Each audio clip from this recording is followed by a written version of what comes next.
हूं अंकित अवस्थी। सामान्यतया जिन्हें एडवेंचर पसंद होते हैं वो एडवेंचर के नाम पर एक बहुत बड़ा एडवेंचर प्लान करने की सोचते हैं, उनमें से कुछ लोग उसे हासिल कर जाते हैं। दुनिया में तमाम प्रकार के रोमांचकारी कार्यों में से एक सबसे रोमांचक जिसे माना जाता है वो है दुनिया की सबसे ऊंची पर्वत चोटी माउंट एवरेस्ट पर पहुंचना। दुनिया की सबसे ऊंची ऐसी जगह जिसे इंसान ने हमेशा मिसाल में पाया, वहां पहुंचना। तो हजारों की संख्या में लोग इस काम को करने के लिए निकलते हैं, रास्ते में पहुंचते हैं, लंबी कतारें लगती हैं। उनमें से कुछ लोग पहुंच पाते हैं, कुछ नहीं पहुंच पाते। जो पहुंच जाते हैं वो पर्वतारोही अपने आप को हमेशा माउंट एवरेस्ट के पर्वतारोही के रूप में रिकॉग्नाइज करते हैं। ये सब तो एक तरफ है, लेकिन खबर निकल कर आती है कि इस पूरी कहानी में एक स्कैम हो रहा है। स्कैम क्या है? क्या सब स्कैम के नाम पर लोगों को माउंट एवरेस्ट की जगह कोई दूसरी चोटी पे घुमा के ले आते हैं और कहते हैं कि ये माउंट एवरेस्ट है? नहीं। स्कैम ये हो रहा है कि रास्ते में इन पर्वतारोहियों को बेकिंग सोडा खिला दिया जाता है। बेकिंग सोडा खिलाने से जो पर्वतारोही चढ़ रहे हैं उनकी सांस फूलने लगती है। उन्हें ऐसा लगने लगता है कि ऑक्सीजन की कमी होना उनके लिए मुसीबत पैदा कर गया है, जिसके चलते उन्हें रास्ते से लौटा के लाया जाता है और लगभग $20 मिलियन का रेवेन्यू केवल इस तरह से बेवकूफ बनाकर कमा लिया जाता है। अब $20 मिलियन लगभग 200 करोड़ के आसपास। इस पूरी कहानी को आज हेडलाइन बना है। हेडलाइन है कि एवरेस्ट पर बेकिंग सोडा घोटाला चल रहा है। आइए समझते हैं इस पूरी कहानी को डिटेल में, समझकर कैसे इसमें पैसा कमाया जाता है उसको डिटेल में जानते हैं। क्योंकि अब हेडलाइन है inside Nepal fake rescue racket. आगे बढ़े उससे पहले आप चैनल को सब्सक्राइब कर लीजिए, इसमें कोई खर्चा नहीं आता। आपकी वीडियो के नीचे सब्सक्राइब का ऑप्शन दिया हुआ है, उसे दबा दीजिए। ये खर्चे वाली बात भी मैं आजकल इसलिए बोलने लगा हूं क्योंकि कुछ लोगों की मानसिकता ये हो गई थी कि सब्सक्राइब करने से हमारे मोबाइल में रखा पैसा अंकित अवस्थी के पास चला जाएगा। नहीं भाई, आप सब्सक्राइब करते हैं तो हमारे पास आप साथ हैं, ये सूचना है और आपके पास हमारी सूचना पहुंचती रहती है। ठीक है, आइए आगे बढ़ते हैं। तो साथियों, माउंट एवरेस्ट की बात हो रही है। माउंट एवरेस्ट हिमालय की सबसे ऊंची चोटी, हिमालय भारत की शान, भारत के उत्तर पूर्व तक विस्तारित हिमालय। और उसी हिमालय में जो सबसे ऊंची चोटी माउंट एवरेस्ट है वो पड़ती है नेपाल में। नेपाल में जहां माउंट एवरेस्ट पड़ता है उसके जस्ट उत्तर की तरफ तिब्बत वाला क्षेत्र है, यानी कि चाइना वाला क्षेत्र। मतलब ये समझिए कि इस पर्वत को नेपाल और चीन का बॉर्डर समझिए। इसमें एक साइड अगर आप नेपाल देख रहे हैं तो दूसरी साइड इसकी चाइना वाली साइड है। अगर आपको इसकी चोटी पर जाना है तो या तो आप नेपाल वाली साइड से चले जाएं या चाइना वाली साइड से चले जाएं। सामान्यतः लोग नेपाल वाली साइड प्रेफर करते हैं। रीजन क्या है? रीजन ये है कि नेपाल वाली साइड में थोड़े ढलान ठीक है, कैंप्स काफी ज्यादा हैं, लोगों के लिए अब इतना ज्यादा इसको एक्सप्लोर कर लिया गया है कि सुविधाएं मिलने लगी हैं।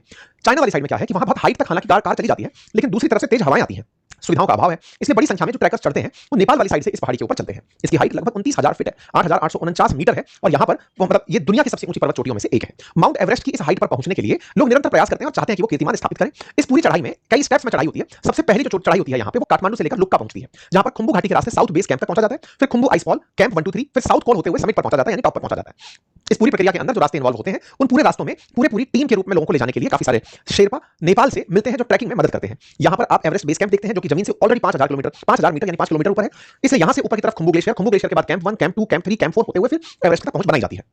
इस पूरी प्रक्रिया में जब आप ट्रैक पर होते हैं तो आपके साथ कुछ लोग ट्रैकिंग में मदद करने के लिए एज ए गाइड प्रेजेंट होते हैं, जिन्हें नेपाल के अंदर आसानी से पा लिया जाता है। नेपाल में इन्हें शेरपा के रूप से जाना जाता है। ये शेरपा यात्रा में आपके संगी साथी होते हैं। जब ये साथी बनकर जाते हैं, आप जैसे जैसे ऊंचाई पर चलते चले जाते हैं तो माना जाता है अकॉर्डिंग टू ज्योग्राफी लगभग 163 मीटर ऊपर चलने पर 1 डिग्री सेंटीग्रेड तापमान कम होने लगता है। तो यहाँ पर ऑलरेडी बर्फ की स्थिति दिखाई देने लगती है, ठंड बढ़ने लगती है और हवा विरल हो जाती है, डाइल्यूट हो जाती है, ऑक्सीजन कम होने लगती है। एक्सपेक्टेड होता है कि ऊपर तक पहुंचते पहुंचते 1/3 ऑक्सीजन कम हो जाएगी। ऑक्सीजन सरफेस पर सबसे अधिक होती है, हाइट पर पहुंचते पहुंचते ऑक्सीजन कम होने लगती है। इसीलिए इस पूरी प्रक्रिया में 2 महीने से अधिक का समय लगता है। क्यों? क्योंकि इस पूरी प्रक्रिया के लिए पर्वतारोहियों को पहले एक्लेमेटाइज किया जाता है ताकि वो इस पूरी प्रक्रिया को फॉलो करते समय किसी प्रकार से गलती में शिकार ना हो जाए, बीमार ना हो जाए, उन्हें हाइपोक्सिया ना हो जाए, उन्हें ऑक्सीजन की कमी ना हो जाए।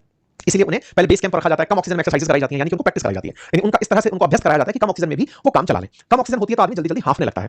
जब सांस फूलने लगती है किसी व्यक्ति की तो उसे लगता है कि मैं अगर इसे कंट्रोल नहीं कर पाया तो बीमार हो जाऊंगा, और जब बीमार हो जाऊंगा तो फिर उसको पूरी यात्रा बीच में रोककर आनी पड़ेगी। ऐसे में जो पर्वतारोही ऑलरेडी इतनी हाइट तक पहुंच गया है उसे और ऊपर जाना है, तो सबसे बड़ी चुनौती जिसका उसको सामना करना है वो है ऑक्सीजन की कमी। जब वो ऑक्सीजन की कमी का सामना करने के लिए ऊपर होता है तो उसके साथ गैस के भी सिलेंडर्स वगैरह उपलब्ध कराए जाते हैं। लेकिन फिर भी अगर आपको अंदर से ये फील हो रहा हो कि मेरी सांस अंदर नहीं जा रही, तब इसके पीछे का रीजन क्या हो सकता है? रीजन हो सकता है कि आपको कोई गैस्ट्रिक प्रॉब्लम हो जाए, आपको कुछ ऐसा खिला दिया जाए जिससे आपको आपके पेट में सांस लेने में दिक्कत आए। और ये काम कुछ शेरपाओं के द्वारा, कुछ गाइड्स के द्वारा, टूर गाइड्स के द्वारा इन लोगों के साथ किए गए जो पर्वत पर चढ़ रहे थे। मतलब इन्हें भोजन बनाते समय उसमें बेकिंग सोडा डाल दिया गया। बेकिंग सोडा सामान्यतः खाने को फुलाने में जैसे इडली वगैरह के अंदर यूज में लिया जाता है ताकि वो फूल जाए, उसका खमीर अच्छे से उठ जाए। यहाँ पर जैसे ब्रेड के अंदर बेकिंग सोडा का यूज करके उसको फुलाने के रूप में यूज किया जाता है, उसको भोजन में डाल दिया तो वो व्यक्ति के पेट में ऑलरेडी एहसास दिया कि पेट भरा हुआ है। पेट धीरे धीरे आफरा जैसा फील करने लगता है कि भाई अब अपने अंदर सांस नहीं जाएगी। और वो स्थिति जब बनकर आती है, सांस की स्थिति जब आपको लगती है कि गड़बड़ हो रही है, आपको लगता है कि अब कंट्रोल से स्थितियां बाहर हो रही हैं, मुझे बचा लिया जाए। बस इसी को बचाने के नाम पर यहाँ पर लोगों को इस तरह से हेलीकॉप्टर में, जो बीमार फील कर रहे लोग हैं उन्हें हेलीकॉप्टर में इस तरह रेस्क्यू करके वापस बेस कैंप तक लाया जाता है या फिर वहां तक लाया जाता है जहां से फिर इन्हें अस्पताल तक पहुंचाया जा सके। आप हेलीकॉप्टर के साथ बंदे रडार में एवरेस्ट से रेस्क्यू होते हुए किसी एक व्यक्ति को लटके हुए शायद देख रहे हो। इन्हें उस जगह तक लाया जाएगा हाइट से जहां से फिर इन्हें अस्पताल पहुंचाया जा सके। ठीक है, अब आपके दिमाग में पहला सवाल, तो कुल मिलाकर क्या स्कैम शेरपा ने इसलिए किया कि हेलीकॉप्टर की राइड उसको बेचनी थी? नहीं, यहां जो ये हेलीकॉप्टर पहुंचा है खेल सारा इसी से हो रहा है। ये केवल रेस्क्यू हेलीकॉप्टर नहीं है, ये अस्पताल के द्वारा एज ए इमरजेंसी एम्बुलेंस सेवा दिखाई दी है।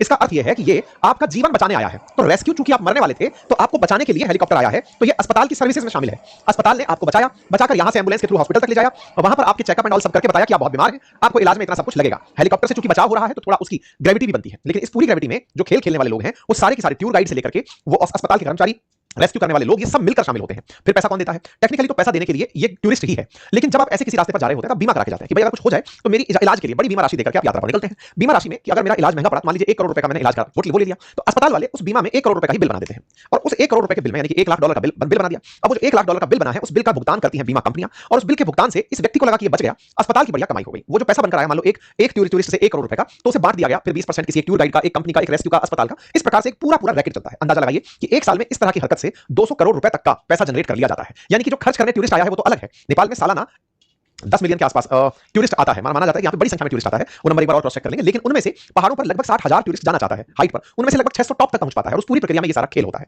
और इसी खेल को करके रेस्क्यू के नाम पर बड़े सारी कंपनियां चल रही हैं। इन्हें मरीजों को इस तरह से ले जाकर अस्पताल ले जाना, उनका इलाज कराना। जब ये बात बीमा कंपनियों को पता चली कि साहब ये तो तगड़ा हो रहा है, अस्पताल वालों ने ये तक चेक कर रखा, तरीका अपना रखा है, एक ही हेलीकॉप्टर में 4 लोगों को भरकर ले आए, उन चारों के लिए दिखा दिया कि 4 बार हेलीकॉप्टर गया था। इस तरह की चीजें निकलकर नेपाल में बाहर आई। नेपाल में जब ये बात बाहर आई तो इंटरनेशनल मेडिकल असिस्टेंस कंपनीज ने इस चीज को पकड़ना शुरू किया 2019 में कि कुछ तो गड़बड़ है। 2018 में ये मामला पहली बार उजागर हुआ। धीरे धीरे इंश्योरेंस कंपनीज ने इस मामले की जांच करवाना शुरू किया। मामले में समझ में आया पहली बार में कि साहब 171 मामले तो फर्जी हैं। आप जानकारी 10 मिलियन नहीं 1.19 मिलियन यानी कि 10 लाख से 12 लाख के बीच में हर साल नेपाल में टूरिस्ट आता है। ऐसे में अगर यहां पर आया हुआ टूरिस्ट इस प्रकार का स्कैम का शिकार हो रहा है तो बीमा कंपनियों ने नेपाल जाने वाले यात्रियों के बीमा करने से इनकार कर दिया कि वहां पर बीमा के नाम पर स्कैम हो रहा है। बस इसी को लेकर के नेपाल सरकार भी चेती। नेपाल सरकार ने फिलहाल उन सभी लोगों पर जो इस तरह की गतिविधियों में इन्वॉल्व है उन पर एक्शन लेना शुरू कर दिया है। जानकारी आपके लिए काम की हो सकती है। अगर कोई भी व्यक्ति इस तरह की ट्रैकिंग में जा रहा हो तो उसे समझाएं और इस तरह से लोगों के जान के साथ खिलवाड़ करके, लोगों को बीमार करके। अस्पतालों में ये घटना बहुत कॉमन सुनने को मिली थी, लेकिन एडवेंचर पर जब ये घटना सुनने को मिलती है तो हौसलों में थोड़ी चुनौती बढ़ जाती है। फिलहाल के लिए इतना ही। बाकी आप